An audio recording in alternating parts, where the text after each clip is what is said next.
guys, Fidget for the win. At you with a Call of Duty video, giving you my opinion on what I believe is the dumbest thing in Advanced Warfare, which I believe exists. Skill-based matchmaking. You see these two game modes? Just now, I'm trying to make a video on them. But I cannot upload for you guys videos of being absolutely dominated by apparently equal skilled people. Or similar skilled people. These guys almost snapped onto me. As if they had aimbots. When they weren't doing that, they were doing everything godly. These two game modes are just dumb. And they're dominated by skill-based matchmaking. Here's what I think of skill-based matchmaking. It's dumb. You want to do it properly? Good. But if you're going to put it skill-based matchmaking and then allow reverse boosters, wrong. You don't do this all the bloody time. Skill-based. This is skill-based. It must be a skill on how to reverse boost. I play like an average guy. I enjoy myself. I have fun. Until sometime at this time of night, say 10 o'clock at night, when every bloody pro comes out, or every reverse booster comes out, and they just expect to enjoy it. This game was created not only for the competitive players, but also for fun people. You don't just build something to be exploited. And yet this is what's happening to Advanced Warfare. People are exploiting skill-based matchmaking constantly. And it's not even funny anymore. You don't see me standing in the corner holding a frag expecting to get shot, do you? You see me going out, going for the kills, going for the win, playing good. You know, like everyone should be.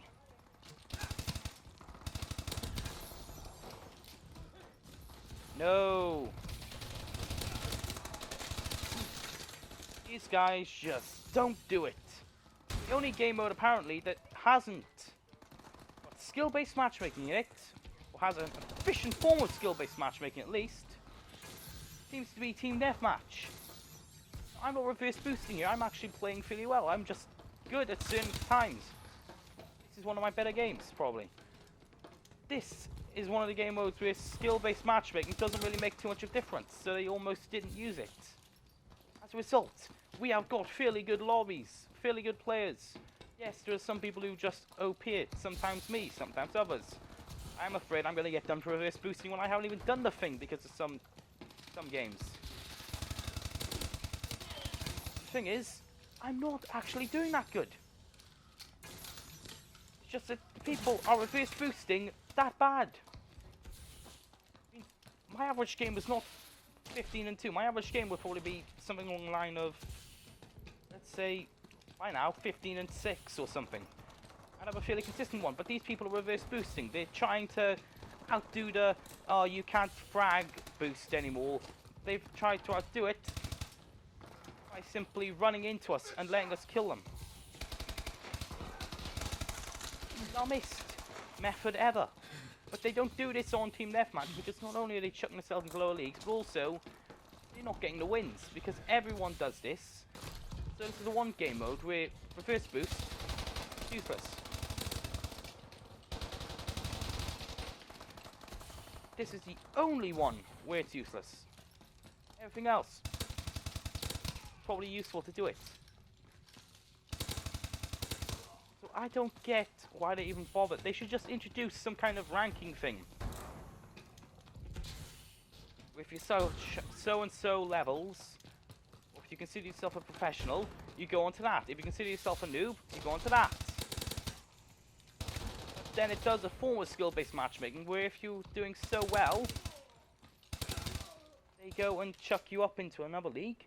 If you do extremely badly, they downgrade you from there. But if it looks like you're just letting them do it, they should allow it to be disabled, so that you're kicked from the game. if you consistently do really badly on that game mode, they should lock you into a service thing until you get to a higher level. You shouldn't be forced to do this kind of thing constantly, and you shouldn't get this kind of game every time. Those guys there seem like the kind of guys who are just reverse boosting right there. I'm not happy with it. Sure, I get kills. Sure, I enjoy myself. But why would you want to do something like that? Just plain dumb to just go stand there and say, right, let's see, this is useful.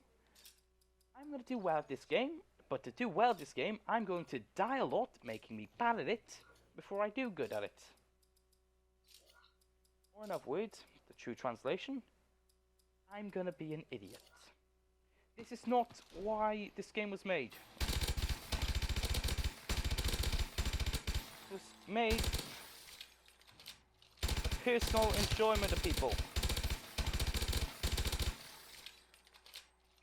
You don't see people going on to real life and hacking Facebook accounts, or just being really bad at Facebook or something like that just so they can get improvements. I mean, you don't go, oh, this is Facebook, I'm going to go onto it, I'm going to type in a load of stuff that's really useless and dumb and boring and makes me seem like a bad guy. And then now one day I'm just going to release something that makes me a god, and because of how good or how bad I was before, this is going to make me look even better. You don't do this kind of junk. This is why you don't like these games. This is why you don't deserve to play.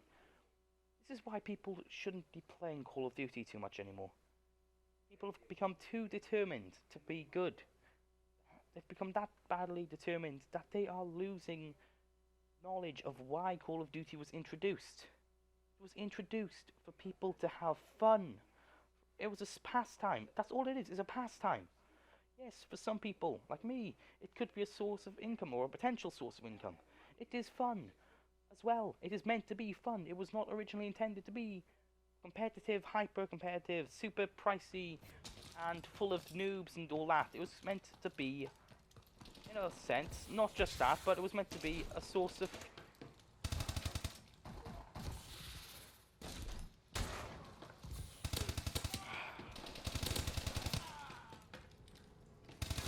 It was meant to be. It sure as hell wasn't meant to be this.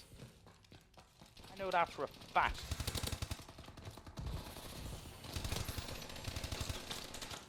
These people just don't get it. They just sit there.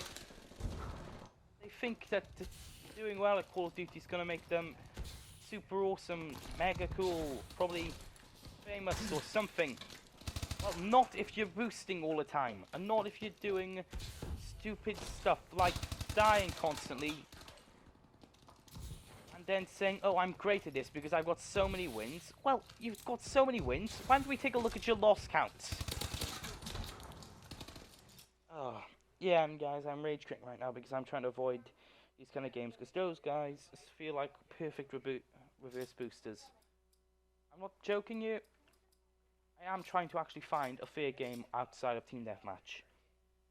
I've played 2 games of Team DM. One now and one before you saw me, but the one before was fun, and I played it too for my recording of the Ground War and Kill Confirmed.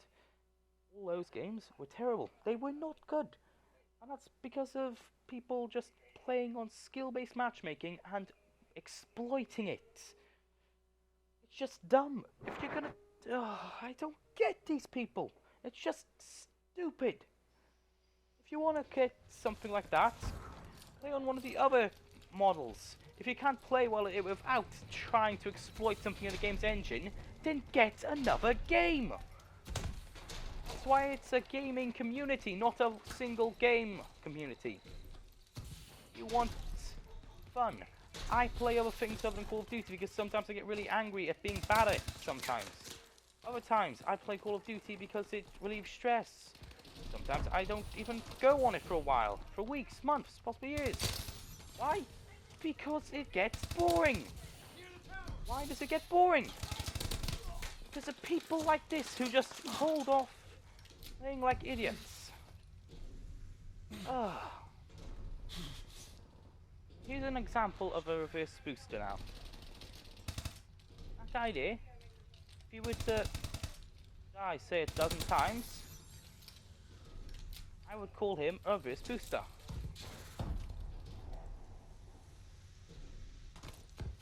Anyways, back onto the skill-based matchmaking instead of how it's been exploited over the years. Skill-based matchmaking, overall, if it wasn't exploited and it wasn't being altered, it would be a very efficient thing.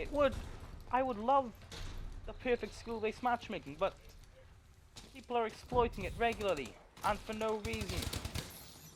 If I wanted a really good KD, I wouldn't ruin my kill-death ratio in the first place to fix it.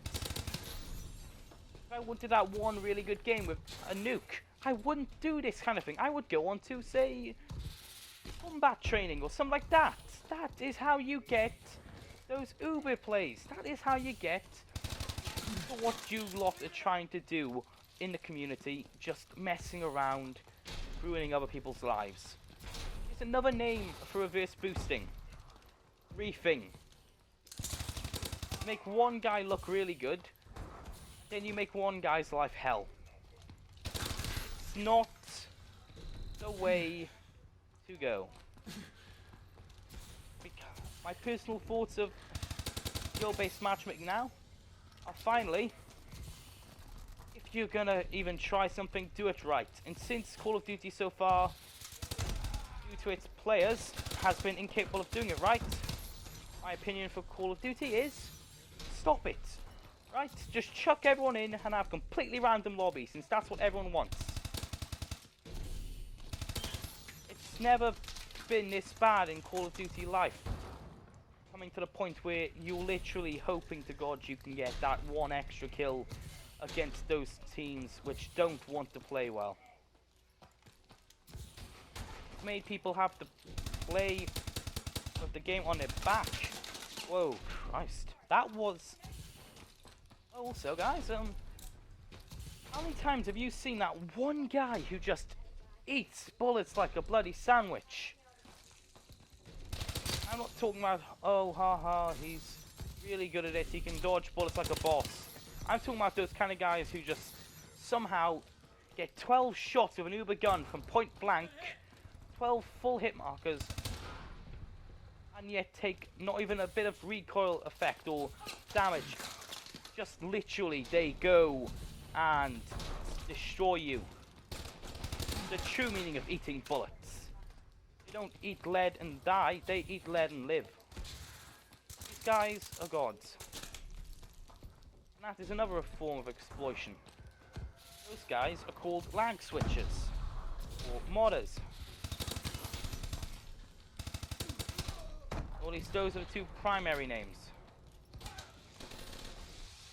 These are the kind of people who just sit in the lobby and play horribly. See, now this team, considering how badly my entire team is doing, I expect that right now I'm in a team of reverse boosters games.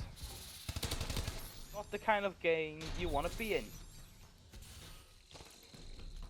But simple method to avoid reverse boosters is, since people usually watch a lot of YouTube tutorials around the time they come in, including on how to get better kill deaths for their game, the most popular method is, around Christmas time and all the holiday seasons, just don't play it. Switch to a different game like Battlefield, Call of Duty, play an offline one for once. I wish they could fix it, but they can't, because unfortunately, some people these days just don't believe in the good of the internet. They don't believe in doing good by the internet. These guys are not going to stop, so if you just leave them alone, just leave them with their own devices to the point where they get bored out of their minds because they're going against people who are doing the exact same thing, then you just stick to that, let them do that, and after a while they'll get bored. If they don't, then you know to wait until next year's Call of Duty, because these people are the scum of the earth. There's almost an infinite amount of names which can be used for these kind of players, but scum, useless, noobs, primaries. And the main ones. These ones, these people, the ones you want to avoid. My team, mind you, considering how I'm doing compared to the others, my team should be doing right now a lot better, because everyone should be in equivalent or something close to equivalent skill level lobbies. Not this kind of thing where it looks like players are getting negative for no reason. I don't get it. It's just dumb. Anyways, my opinion on skill-based matchmaking at the end of this video. Delete it. It's terrible. You can't deserve that kind of trouble every day of your life. So I say, if you ever want this, try, but I don't recommend actually playing Call of Duty too much. Yeah, it's fun. But only with friends. Not of these kind of people. Spin your boy Fidget for the win. Like, comment if you enjoyed the video as well. Subscribe if you want. I don't care. But, yeah, as I say again, your boy Fidget for the win. Peace out. Don't be grievous.